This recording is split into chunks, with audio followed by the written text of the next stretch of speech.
Hello, నేను మీ CS రావు. ఏమి చేసినా ఎవరు చూడలే అనుకోమాకండి.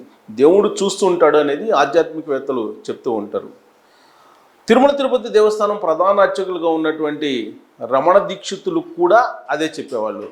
ఒకప్పుడు పింక్ డైమండ్ మిస్ అయిందని చెప్పి దాని కారకులు చంద్రబాబు నాయుడు ప్రభుత్వం అని చెప్పి దుమ్మెత్తిపోసినటువంటి రమణ దీక్షితులు ఇప్పుడు ఆయన పునరాలోచనలో పడ్డారు. అంతేకాదు, దేవుడు అన్నీ చూస్తున్నాడు అనేటువంటి యాంగిల్లోకి ఆయన కూడా వచ్చేసారు. ఇప్పుడు ఆయన మీదనే కేసు పెట్టినటువంటి సందర్భంగా ఆయనకి తెలిసి వచ్చింది ఏం జరుగుతుంది అనేది. ఆయన చెప్తున్నటువంటి మాటల ప్రకారం, ఆయన చెప్పినటువంటి మాటల ద్వారా వీడియో ఒకటి బయటకు వచ్చింది. ఆ వీడియోలో తిరుమల తిరుపతి దేవస్థానంలో ఆగమ శాస్త్రానికి విరుద్ధంగా అక్కడ కైంకర్యాలు జరుగుతూ ఉన్నాయి, అక్కడ ఉన్నటువంటి ఆధ్యాత్మికతను నాశనం చేశారు అనేటువంటి యాంగిల్లో ఆయన ఇప్పుడు మాట్లాడుతూ ఉన్నారు. ఇదే కర్మ సిద్ధాంతము అని అంటే. సో రమణ దీక్షితులకు కూడా ఇప్పుడు అదే గుర్తొచ్చింది. 2019లో జగన్మోహన్ రెడ్డి ముఖ్యమంత్రి అయిన తర్వాత ఆయన కూడా పైన దేవుడు చూస్తున్నారు, కింద ప్రజలు ఉన్నారని చెప్పి చెప్తూ ఉంటారు. ప్రతి ఒక్కళ్ళు దేవుడి పేరు చెప్పేవాళ్లే, కానీ ఆయన దేవుడు చూస్తూ ఉన్నారు. దానికి ఖచ్చితంగా ఏదో ఒక రోజు డెఫినెట్గా అనుభవించాల్సి వస్తుంది అనేది కర్మ సిద్ధాంతం. సో 2019 నుంచి జరిగినటువంటి కొన్ని అంశాలను మీ దృష్టికి తీసుకొస్తాను. వాటికి ఏ విధమైనటువంటి అనుభవం భవిష్యత్తులో రాబోతుంది అనేది మీరే నిర్ణయించుకోవచ్చు, మీరే ట్రోల్ చేయొచ్చు. కొన్ని అత్యంత ఇంపార్టెంట్ ఇష్యూస్ నేను చెప్తూ ఉన్నాను. సో 2019లో జగన్మోహన్ రెడ్డి ముఖ్యమంత్రి అయిన తర్వాత ఆగస్టు 9వ తారీఖున విజయవాడలో 103 గోవులు మృతి చెందాయి. ఆ మృతికి గల కారణం ఏంటనేది స్పష్టంగా ఇప్పటి వరకు తెలియదు. గుళికలు తిని చనిపోయాయి ఆశ్రమంలో అనేది అప్పట్లో వచ్చినటువంటి మాట. ఆ రోజు నుంచి కూడా గోవుల మృతి అనేది ఒక పెద్ద అంశం. వాస్తవంగా హిందూ ధర్మం ప్రకారం లేదా సనాతన ధర్మం ప్రకారం గోవులు మృతి చెందాయి అని అంటే ఇది ఒక పెద్ద సంఘటన. దీనిపైన మఠాధిపతులు కానీ పీఠాధిపతులు కానీ ఎవరు కూడా సీరియస్గా స్పందించినటువంటి దాఖలాలు లేవు. దాని మీద ఆ దర్యాప్తుకి చేసిన తర్వాత బాధ్యులు ఎవరు అనేది కూడా ప్రభుత్వం తేల్చలేదు. ఆ తర్వాత జరిగినటువంటి సంఘటన తాడేపల్లి కొత్తూరు సమీపంలో గోశాలలో ఈ సంఘటన జరిగింది. ఆ తర్వాత జరిగినటువంటి సంఘటన చూస్తుంటే అది ఇప్పటికీ కూడా మిస్టరీగా మారిపోయింది. గోవుల మరణం అనేది అర్థమవుతుంది. ఇక గోవుల మృతి తర్వాత నెల తిరగక ముందే గోదావరిలో ఘోరం జరిగింది. ఆ ఘోరం ఏంటంటే సెప్టెంబర్ 15, 2019 గోదావరి నదిలో పడవ మునిగిపోయింది. ఈ పడవ మునిగిపోయిన వెనక చాలా విషయాలు అప్పట్లో చర్చకు వచ్చాయి. అది ప్రభుత్వ వైఫల్యం అని చెప్పి కాదు అది వైఎస్ఆర్ కాంగ్రెస్ పార్టీకి సంబంధించినటువంటి వాళ్లే కొంతమంది మొత్తం తప్పిదానికి కారణం అని చెప్పి అప్పట్లో వచ్చినటువంటి. పాపికొండల సమీపంలో ఈ బోటు మునిగిపోయింది. దాంట్లో 51 మంది మరణించారు. 51 మంది మరణించింది. సో దాన్ని కూడా నాన్ సీరియస్గా తీసుకున్నారు. 38 రోజులు తర్వాత బోటును బయటికి తీశారు. అప్పుడు సహాయ సిబ్బంది 38 రోజులు పట్టింది ఆ బోటుకు సంబంధించి మొత్తం బయటికి తీసి మొత్తం ఆనవాళ్ళు బయట తీసేటప్పటికి. తర్వాత 2020 జూన్లో విజయవాడలో కనకదుర్గమ్మ అమ్మవారి ఆలయంలో చోరీ జరిగింది. అమ్మవారి రథం పైన 3 వెండి సింహాలు మాయమయ్యాయి. ఇవి ఎటుపోయినాయో ఇప్పటికీ తెలియదు. దాని మీద ఎంక్వైరీ కూడా నడవట్లేదు. ఇవన్నీ కూడా నేను ఎందుకు గుర్తు చేస్తున్నానంటే కొన్ని సంఘటనలు వాటికి సంబంధించినటువంటి దర్యాప్తు జరగాలి, వాటికి ఏదో ఒక కంక్లూజన్ తీసుకురావాలి. కానీ ఇప్పుడున్నటువంటి జగన్మోహన్ రెడ్డి ప్రభుత్వం ఇప్పటికీ వీటికి కంక్లూజన్ తీసుకురాలేకపోతున్నారు. 2020 సెప్టెంబర్లో అంతర్వేది నరసింహస్వామి ఆలయంలో రథం దగ్ధమైంది. ఆ రథం దగ్ధమైనప్పుడు షార్ట్ సర్క్యూట్ అని చెప్పారు. షార్ట్ సర్క్యూట్ రథం దగ్ధం అయిపోయిందని చెప్పి చేతులు ఎత్తేశారు. దాన్ని ఎవరూ ప్రశ్నించలేదు. హిందూవాదులు ప్రశ్నించలేదు, అర్చకులు ప్రశ్నించలేదు, తర్వాత మఠాధిపతులు పీఠాధిపతులు ఎవరు ప్రశ్నించలేదు. షార్ట్ సర్క్యూట్ అని చెప్పారు, అది ఉన్నారు. దాని మీద ఎలాంటి ఎంక్వైరీ లేదు. 2020 డిసెంబర్లో రామతీర్థం రాముల వారి విగ్రహం ధ్వంసం అయింది. మెడ కూడా తొలగించారు రాముల వారి విగ్రహానికి. సో రాముల వారి విగ్రహానికి మెడ తొలగించారు.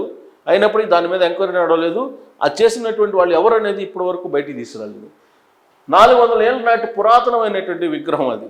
రాముల విగ్రహం అని అంటే హిందూ మతాన్ని నమ్మే వాళ్ళకి, సనాతన ధర్మాన్ని ఆచరించేటువంటి వాళ్ళకి ఆ విగ్రహం తల తీసేయటం అని అంటే ఏ విధంగా భావిస్తారో అందరికీ తెలిసిందే. సో దుండగులు నరికేశారు. ఇప్పటి వరకు దానికి బాధ్యులు ఎవరని చెప్పలా.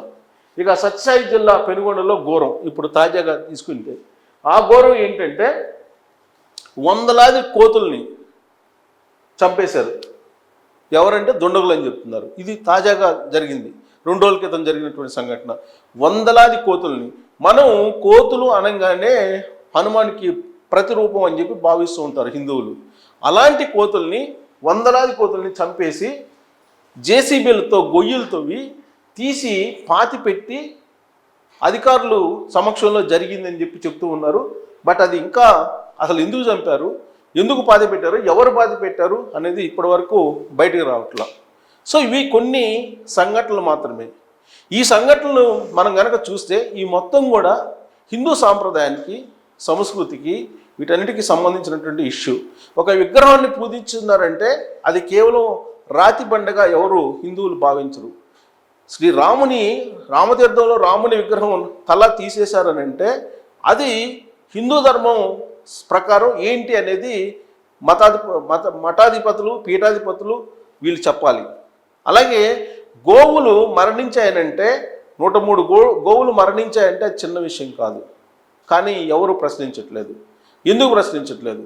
అదే వేరే మతాలకు సంబంధించినటువంటి వాళ్ళు కానీ, లేదా వేరే మతాలకు సంబంధించినటువంటి ఆస్తుల మీద కానీ ఏదైనా నష్టం జరిగితే ఏ విధంగా ఉంటుంది అనేది మీరు ఊహించుకోవచ్చు. అసలు ఇప్పుడు కొన్ని వందలాది కోతుల్ని సత్యసాయి జిల్లాలో చంపాల్సినటువంటి అవసరం వచ్చింది. సాధారణంగా కోతులు బెడదుంటే కనుక వాటిని పట్టుకొని సమీపంలో ఉండేటువంటి అడవుల్లో వదిలేస్తూ ఉంటారు, సహజంగా జరిగేది. కానీ కోతుల్ని చంపేసి వాటిని పాతిపెట్టినటువంటి సందర్భం ఇప్పుడు బయటకు వచ్చింది సత్యసాయి జిల్లాలో. దీనికి ఎవరు బాధ్యులు, దీనికి ఎవరిని ప్రశ్నించాలి, ఎవరిని వీళ్ళు నిలదీయాల్సినటువంటి పరిస్థితి ఉంది అనే దాని మీద సమాధానం చెప్పేటువంటి వాళ్ళు లేరు. అన్నిటికీ దేవుడు ఉన్నాడు, దేవుడే చూస్తున్నారు అని చెప్పి చెప్తూ ఉంటారు. పాలకుడు అదే చెప్తూ ఉన్నారు, జగన్మోహన్ రెడ్డి. అలాగే ఆధ్యాత్మికతలు అదే చెప్తున్నారు. ఇప్పుడు రమణ దీక్షితులు తీసుకుంటే, రమణ దీక్షితులు 2019 ఎన్నికలకు ముందు ఏ విధంగా చంద్రబాబు నాయుడు పరిపాలన మీద ధ్వజమెత్తాడు, తిరగబడ్డారనేది మన అందరికి కూడా తెలుసు, గుర్తుండే ఉంటుంది. ఆలయంలో క్షుద్ర పూజలు చేశారని ఒకసారి, లేదు పింక్ డైమండ్ మాయమైపోయిందని చెప్పి మరొకసారి, అసలు వెంకటేశ్వర స్వామి నగలే మాయమైపోయాయి అని చెప్పి ఇంకొకసారి, బ్యాంకు ఖాతాలన్నింటినీ కూడా మార్చేశారని చెప్పి మరొకసారి, ఇలా రకరకాలుగా ప్రచారం చేసి చంద్రబాబు నాయుడు మీద, ఆ రోజు చంద్రబాబు నాయుడు ప్రభుత్వం మీద తిరగబడినటువంటి రమణ దీక్షితులు ఇప్పుడు ఇన్ని ఘోరాలు జరుగుతూ ఉంటే ఎందుకు పట్టించుకోవట్లేదు? అంతేకాదు, తిరుమల తిరుపతి దేవస్థానంలో బస్సు టికెట్స్ వెనుక జెరూసలం ప్రచారం కూడా జరిగింది. ఆ టికెట్స్ వ్యవహారం కూడా తొలి రోజుల్లో బయటకు వచ్చింది. ఆ రోజుల చంద్రబాబు నాయుడు అధికారంలో దిగిపోయిన తర్వాత అదెందుకు రమణ దీక్షితులు దృష్టికి రాలేదు? అలాగే ఆలయంలో తిరుమల ఆలయానికి మాడ వీధుల్లో జరుగుతున్నటువంటి నిర్మాణాలు ఏవైతే ఉన్నాయో పక్కన, అవి ఆగమ శాస్త్రానికి విరుద్ధం అని చెప్పి అంటున్నప్పటికీ కూడా రమణ దీక్షితులు మాట్లాడలేరు. కానీ ఇప్పుడు ఆయన మీదనే కేసు పెట్టి విచారణకి ఆదేశించింది తిరుమల తిరుపతి దేవస్థానానికి సంబంధించినటువంటి డిజిటల్ విభాగం. సో ఇవన్నీ పరిణామాలను చూస్తుంటే అసలు ఆంధ్రప్రదేశ్లో ఏం జరుగుతుంది అనే దాని మీద రకరకాల చర్చలు జరుగుతూ ఉన్నాయి.